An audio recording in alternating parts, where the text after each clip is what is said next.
Hello guys, నమస్తే. నేను మీ నరేష్ అన్న. ఈరోజు మనం సిఎస్సి బ్రాంచ్ గురించి డిస్కస్ చేయబోతున్నాం. అసలు సిఎస్సి బ్రాంచ్కి కెరీర్ ఉంటుందా లేదా, సిఎస్సి బ్రాంచ్ తీసుకుంటే జాబ్ ఆపర్చునిటీస్ ఎలా ఉంటాయి, అసలు సిఎస్సి బ్రాంచ్ అంటే ఏంటి, నెక్స్ట్ సిఎస్సి బ్రాంచ్లో ఏ ఇంపాక్ట్ ఎలా ఉంటుంది, ఇవన్నీ డీటెయిల్స్ మనం వీడియోలో డిస్కస్ చేయబోతున్నాము. వీడియోని చివరి వరకు చూడండి. ఇంకా మన ఛానల్ని సబ్స్క్రైబ్ చేసుకోకుండా మీరు వీడియోని చూస్తున్నట్టయితే వెంటనే సబ్స్క్రైబ్ చేసుకొని ఇంకా మీ ఫ్రెండ్స్కి షేర్ చేయడం మాత్రం మర్చిపోద్దు.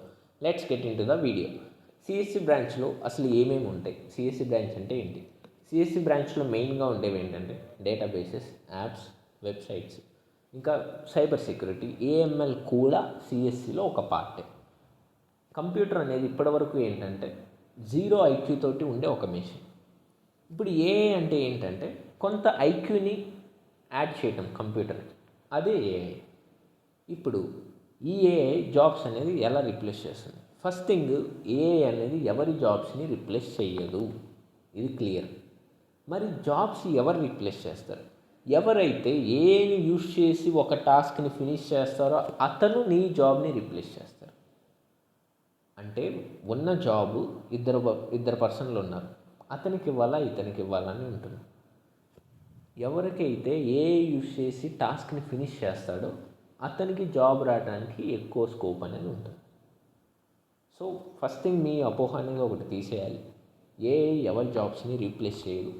ఎవరైతే ఏఐని యూజ్ చేస్తారో వాళ్ళు నీ జాబ్ని రీప్లేస్ చేస్తారు. ఇది నేను చెప్తుంది కాదు, చాలా పెద్ద కంపెనీ సీఈఓ శామ్ ఆల్ట్మన్ కానివ్వండి, ఎన్విడియో సీఈఓ, వీళ్ళందరూ కూడా ఇదే చెప్పే మాట. అందరూ ఇదే చెప్తున్నారు. సో నేను కూడా ఇదే చెప్తున్నాను, ఇది నిజం. ఏఐ జాబ్స్ ఎవరిది రీప్లేస్ చేయదు. నెక్స్ట్, ఇప్పుడు సిఎస్సి ఎక్కడ ఏ కాలేజ్లో తీసుకోవాలి?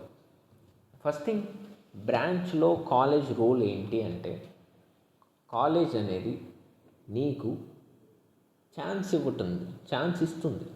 అంటే నీ దగ్గరికి ఆపర్చునిటీస్ తీసుకొచ్చే ఒక మీడియం కాలేజ్ అనేది. అంతేగాని నీకు కాలేజ్ ఏదో మొత్తం నేర్పించేస్తుంది అనుకుంటే నువ్వు తప్పు. ఒక కాలేజ్ బెస్ట్ కాలేజ్ అని ఎలా చెప్తామంటే, ఆ కాలేజు నీ దగ్గరికి ఎన్ని జాబ్ ఆపర్చునిటీస్ తీసుకొస్తుంది అనే దాన్ని బేస్ చేసుకొని చెప్తాం. అంటే ఒక కాలేజు నీకు మంచి ఆపర్చునిటీస్ ప్రొవైడ్ చేస్తుంది అంటే అది బెటర్ కాలేజ్. ఇప్పుడు ఐఐటి బాంబే ఉంది, ఐఐటి ఖరగ్పూర్ అని, అవి బెస్ట్ అని ఎందుకు అంటామంటే అవి జాబ్ ఆపర్చునిటీస్ బెటర్గా ఇస్తాయి. సో ఇలా ఒక కాలేజ్ బెటర్ అంటే, ఇప్పుడు ఈ బ్రాంచ్లో కాలేజ్ రోల్ అనేది ఇలా ఉంటుంది. ఒక బ్రాంచ్లో ఒక కాలేజీలో ఒక స్టూడెంట్ ఇప్పుడు అసలు జాబ్ రావాలి, ఎవరికి వస్తుంది జాబ్, ఎలా ఉంటే వస్తుంది? ఫస్ట్ థింగ్, జాబ్ రావాలి అంటే ఊరికే రాదు. ఇప్పుడు డేస్ గడిచే కొద్దీ, రోజులు గడిచే కొద్దీ కాంపిటీషన్ అనేది చాలా పెరిగిపోతుంది. రోజుకి అడ్వాన్స్మెంట్ అనేది చాలా వెళ్ళిపోతుంది. ఇప్పుడు జాబ్ రావాలి అంటే ఫస్ట్ థింగ్ కంటిన్యూస్ లెర్నింగ్ అనేది ఉండాలి. అంటే నువ్వు కన్సిస్టెంట్గా ఎవ్రీడే నేర్చుకుంటూనే ఉండాలి. పర్టికులర్లీ సిఎస్సి వాళ్ళు ఎవ్రీడే నేర్చుకుంటూ ఉండాలి. కోడింగ్ ప్రాక్టీస్ చేస్తూ ఉండాలి, ప్రాజెక్ట్స్ చేయాలి, ఇంటర్న్షిప్స్ చేయాలి, ఎక్స్పీరియన్స్ తెచ్చుకోవాలి బిఫోర్ ఇంటర్వ్యూ. నువ్వు 4th ఇయర్లో జాబ్కి వెళ్ళే ముందులోగా నువ్వు ఎక్స్పీరియన్స్డ్గా ఉండాలి, అంటే ఇంటర్న్షిప్స్ చేయాలి. ఇలా నీ ఎక్స్పీరియన్స్ తెచ్చుకొని నువ్వు ఇలా ప్రాజెక్ట్స్ చేసి కంటిన్యూస్గా ప్రతిరోజు నేర్చుకుంటూ ఇలా 3 years నువ్వు స్పెండ్ చేస్తే అప్పుడు నీకు జాబ్ వస్తుంది. జాబ్ రాదు అని ఏముండదు, 100% జాబ్ వస్తుంది నీ దగ్గర స్కిల్ ఉంటే. నీకు జాబ్ రావట్లేదు అంటే నీ దగ్గర స్కిల్ లేదు అని, అంటే ఇండస్ట్రీకి కావాల్సిన రిక్వైర్మెంట్ అంత స్కిల్ నీ దగ్గర లేదు అని దాని అర్థం. జాబ్ రావట్లేదు అంటే, అంతేగాని ఏఐని బ్లేమ్ చేయటమో లేదా ఇంకెవరినో బ్లేమ్ చేయటమో కాదు. నీ దగ్గర స్కిల్ ఉంటే ఎందుకు రాదు జాబ్? ఇప్పుడు మరి జాబ్ చేస్తున్న వాళ్ళందరూ ఆపర్చునిటీ లేకపోతే నీతో పాటు నీ పక్కనోడు కూడా ఖాళీ కూర్చుంటాడు కదా, కానీ నీ పక్కనోడు జాబ్ వచ్చింది, దాని అర్థం జాబ్స్ ఉన్నాయి, ఎక్కడ పోలా. నీ దగ్గర ఆ స్కిల్ లేదు, నువ్వు నేర్చుకోవాలి కంటిన్యూస్గా డైలీ. ఇప్పుడు కాలేజ్ రోల్ అనేది చూసాము, నెక్స్ట్ ఏ ఇంపాక్ట్ అనేది చూసాము. ఇప్పుడు సిఎస్సి బ్రాంచ్ ఫ్యూచర్. ఇప్పటివరకు సిఎస్సి బ్రాంచ్ అంటే ఏంటంటే mostly web development, app development, ఈ వేలో ఎక్కువ ఉండేది. ఇప్పుడు ఏమవుతుందంటే ఇది స్లైట్ చేంజ్ అవుతుంది. Cyber security, machine learning, artificial ఇంటెలిజెన్స్కి షిఫ్ట్ అవుతుంది. అలా ఇప్పటివరకు ఇండస్ట్రీ ట్రెండ్ అలా నడిచింది, ఇప్పుడు ఇలా నడుస్తుంది. సో మీరు ఇప్పుడు దీనికి అప్డేటెడ్గా ఉండాలి అంటే AML branches, cyber security branches మీరు చూస్ చేసుకోవాలి. ఇంకొకటి, ఇక్కడ బ్రాంచెస్ వచ్చింది కాబట్టి చెప్తున్నాను, ఇవి లేటెస్ట్ బ్రాంచెస్.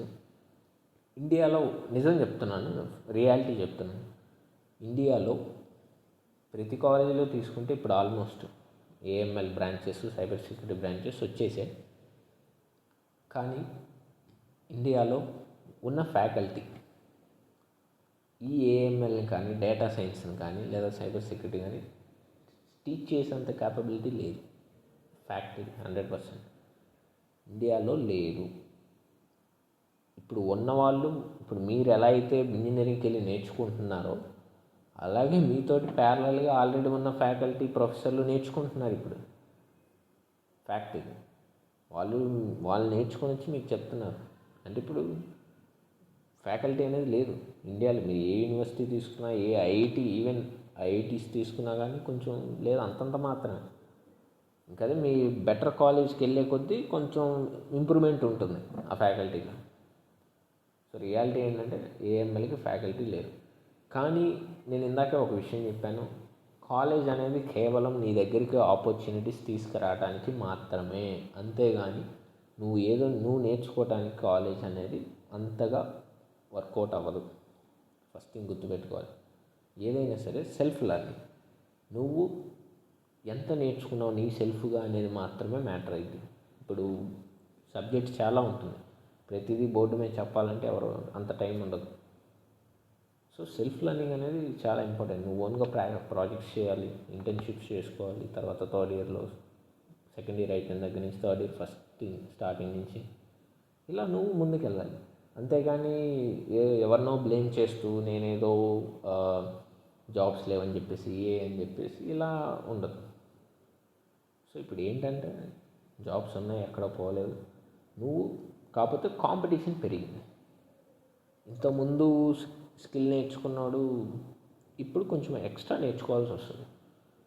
అది ప్రతి సంవత్సరం అది మారుతూనే ఉంటుంది, కాంపిటీషన్ అనేది పెరుగుతూ అది కామనే ఉంటుంది. కాకపోతే ఇప్పుడు ఏ రావడం వల్ల కొంచెం ఆ కాంపిటీషన్ అనేది జనరల్గా జరగాల్సిన దానికంటే కొంచెం ఎక్కువగా అవుతుంది.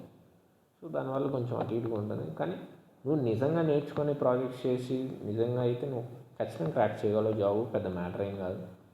సో సిఎస్సికి ఫ్యూచర్ అనేది ఉంటుంది, ఎక్కడికి పోదు. కాకపోతే అప్గ్రేడెడ్ ఫామ్లో వస్తుంది. ఎలా అంటే ఇప్పటివరకు వెబ్ డెవలప్మెంట్, యాప్ డెవలప్మెంట్ నడిచింది. ఇప్పుడు అది స్లైట్ షిఫ్ట్ అవుతుంది ఇటు side cyber security, AML, data science, ఈ డొమైన్స్లోకి. అంతేగాని సిఎస్సి ఎక్కడికి పోదు. నేను ఇందాకే చెప్పాను, ఇప్పటివరకు ఏంటంటే కంప్యూటర్ 0 IQ నడిచింది. ఇప్పుడు కంప్యూటర్ విత్ ఐక్యూ అనేది నడవబోతుంది. అదే ఈ ఏఎంఎల్, సైబర్ సెక్యూరిటీ ఇవన్నీ. సో ఇలా నేను చెప్పదలుచుంది ఏంటంటే సిఎస్సి కెరీర్ ఉంటుంది, మీరు ఎక్కడికి భయపడాల్సిన అవసరం లేదు. జాబ్స్ ఉంటాయి, ఎక్కడికి పోవు. కాకపోతే ఏం యూజ్ చేయటం ఎలా అనేది నేర్చుకోవాలి. నెక్స్ట్ నువ్వు డైలీ కన్సిస్టెంట్గా నేర్చుకోవాలి. పర్టికులర్లీ సిఎస్సిలో ఉన్న వాళ్ళు లాజికల్ థింకింగ్ అనేది పీక్స్ ఉండాలి. ఎంత లాజికల్ థింకింగ్ని డెవలప్ చేసుకుంటే మీ కెరీర్ అనేది అంత బాగుంటుంది. ఇంకా ఎప్పటికప్పుడు నేర్చుకుంటూనే ఉండాలి, అడ్వాన్స్మెంట్స్ వస్తూనే ఉంటాయి, ఎప్పటికప్పుడు నేర్చుకుంటూనే ఉండాలి. నెక్స్ట్ ప్రాబ్లమ్ సాల్వింగ్ ఎబిలిటీ అనేది ఎక్కువ ఉండాలి సిఎస్సి స్టూడెంట్స్ పర్టికులర్లీ. ఇంకా మీ స్టూడెంట్ని సిఎస్సిలోకి పంపించే ముందు ఒకసారి ఇవన్నీ ఆలోచించుకోండి. మ్యాథమెటిక్స్లో స్ట్రాంగ్గా ఉన్నారా లేదా అనేది మీరు ఆలోచించుకోవాలి. స్టూడెంట్ మ్యాథమెటిక్స్లో స్ట్రాంగ్గా ఉంటే, అంటే logical thinking, problem solving ability ఇవన్నీ ఉంటే సిఎస్సి ప్రిఫర్ చేయండి. లేదు అంటే పంపించొద్దు దయచేసి, చాలా ఇబ్బంది పడతారు. ఇప్పుడు మీరు చూసుకుంటే జేఈఈ మెయిన్స్లో ఎందుకు మ్యాథమెటిక్స్ని అంత టఫ్గా పెడుతున్నారు? రీజన్ ఉంటుంది కదా, ఊరికే పెట్టారు కదా.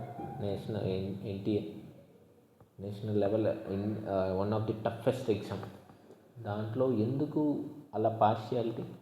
మ్యాథమెటిక్స్ని ఎందుకు అంత టఫ్ చేశారు? ఎందుకంటే ఈ నెక్స్ట్ ఇంజనీరింగ్లోకి వెళ్ళేటప్పుడు అక్కడ జరిగే సిచ్యువేషన్ బేస్ చేసుకుని వాళ్ళు అప్గ్రేడెడ్గా ముందుగా ఆలోచించి పెడుతున్నారు జేఈఈ మెయిన్స్. ఈ జేఈఈ మెయిన్స్లో మ్యాథమెటిక్స్ ఒక్కటి అంత టఫ్గా రావడానికి రీజన్ అదే. ఇప్పుడంతా ఏఎంఎల్ కానీ, డేటా సైన్స్ కానీ, సైబర్ సెక్యూరిటీ కానీ, ఎవ్రీథింగ్ ఈజ్ మ్యాథ్స్. మొత్తం మ్యాథమెటిక్సే, మ్యాథ్సే ఉంటుంది మొత్తం. అంటే స్టూడెంట్ మ్యాథ్స్ అంటే ఏంటి? లాజికల్ థింకింగ్, ప్రాబ్లమ్ సాల్వింగే కదా. సో అదే ఇది. అందుకని చెప్పేసి మ్యాథమెటిక్స్ని జేఈఈ మెయిన్స్లో ఎన్టీఏ ఎంత టఫ్గా పెడుతుంది. రీజన్ అది. మీ స్టూడెంట్ కనుక, అంటే మీ పిల్లాడు మ్యాథమెటిక్స్ సాల్వ్ చేయగలడు, అతను ప్రాబ్లమ్ సాల్వింగ్ ఎబిలిటీ ఎక్కువ ఉంటుంది, లాజికల్ థింకింగ్ ఎక్కువ ఉంటుందంటే కళ్ళు మూసుకొని సిఎస్సికి పంపించండి, నో ప్రాబ్లం ఎట్ ఆల్. ఒకవేళ లేదు అంటే 1-2 సార్లు ఆలోచించుకోండి. చాలా ఇబ్బంది పడతారు, చాలా అంటే చాలా ఇబ్బంది పడతారు, చాలా టఫ్గా ఉంటుంది చెప్తాను. సో ఇది ఒకసారి క్రాస్ చెక్ చేసుకోండి. మీ పిల్లాడు ప్రాబ్లమ్ సాల్వింగ్ ఎబిలిటీ, లాజికల్ థింకింగ్లో చేయగలడా లేదా, బెటర్గా ఉండగలడా లేదా అనేది రియాలిటీ చెక్ చేసుకొని అప్పుడు మీరు ముందు డెసిషన్ తీసుకోండి. అంతేగాని ఎవరో చెప్పారని చెప్పేసి అలా ఉంటుంది. సెల్ఫ్ లెర్నింగ్ చాలా కీ రోల్ ప్లే చేస్తుంది engineering. Everything is based on student. చాలామంది స్టూడెంట్స్ ఉన్నారు కింద కాలేజ్లో, ఎటువంటి జాబ్ ఆపర్చునిటీస్ లేని కాలేజీలో చదివి మంచి ప్లేస్మెంట్ కొట్టిన వాళ్ళు చాలామంది ఉన్నారు. అది పవర్ ఆఫ్ సెల్ఫ్ లెర్నింగ్. నేను తీసుకుపోయి ఐఐటి బాంబేలో కూర్చోబెట్టి నువ్వు సెల్ఫ్ లెర్నింగ్ చేసుకోకపోయినా నీకేముండదు, ఒట్టి చేతులతో బయటకు వస్తావు. నీ దగ్గర సెల్ఫ్ లెర్నింగ్ ఉండి నేను కింద కాలేజీలో కూర్చోబెట్టినా నువ్వు బయటికి బాగా వస్తావు, మంచి ప్లేస్మెంట్ ఉంటుంది. ఇది రియాలిటీ. సో పంపించే ముందు 1-2 సార్లు ఆలోచించుకోండి. Thanks for watching this video. Stay tuned.